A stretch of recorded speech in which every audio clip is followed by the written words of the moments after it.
Question number 7, if probability of winning a game is P then probability of losing the game is.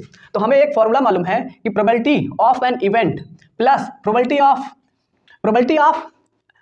Of happening a event E plus probability of not happening this event is 1। मतलब कोई भी event के होने की probability ये है, कोई भी ई मतलब इवेंट, पी मतलब प्रोबेबिलिटी, कोई भी इवेंट के नहीं होने की प्रोबेबिलिटी ये है, इन दोनों का सम 1 आता है। ये याद रखिए आप, कोई भी चीज के होने की प्रोबेबिलिटी और कोई चीज के नहीं होने की प्रोबेबिलिटी दोनों का सम 1 होता है, याद कर लीजिए। सिमिलरली यहाँ पर विनिंग की प्रोबेबिलिटी प्लस लूजिंग की प्रोबेबिलिटी, इन दोनों का सम भी 1 आएगा ना। तो विनिंग की प्रोबेबिलिटी कितनी है? विनिंग की प्रोबेबिलिटी है P प्लस लूजिंग की प्रोबेबिलिटी पूछ रहा है, तो probability of losing is equal to 1। तो ये लूजिंग की प्रोबेबिलिटी को अकेला कर लेते हैं, इस P को उधर ट्रांसपोज कर देते हैं, तो लूजिंग द गेम की प्रोबेबिलिटी क्या हो जाएगी? 1 माइनस P। तो 1 माइनस P आंसर हो जाएगा, ये वाला ऑप्शन 1 माइनस P।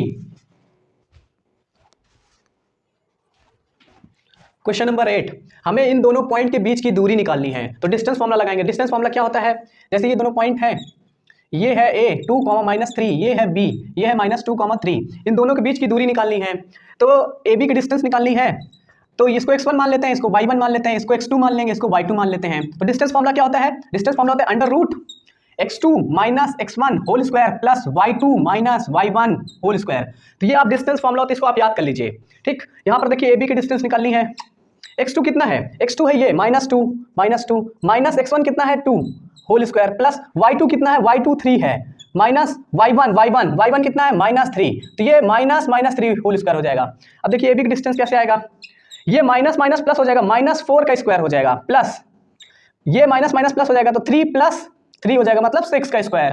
AB हो जाएगा -4 का स्क्वायर प्लस 16 होगा, और 6 का स्क्वायर 36। तो इन दोनों को ऐड कर लेंगे, तो 6 और 6 12 की 2 कैरी 1 3 1 4 5, तो 52 हो गया। तो AB हो गया √52। तो √52 का प्राइम फैक्टराइजेशन कर लेते हैं।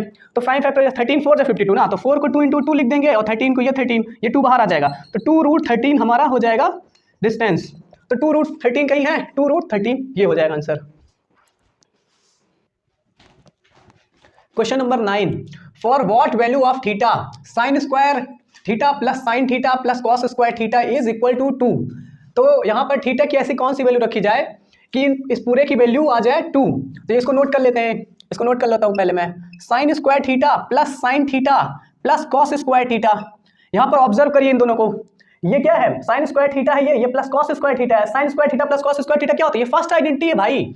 Sign square theta plus cos square theta ये फर्स्ट आइडेंटिटी है। ट्रिग्नोमेट्रिक आइडेंटिटीज 3 होती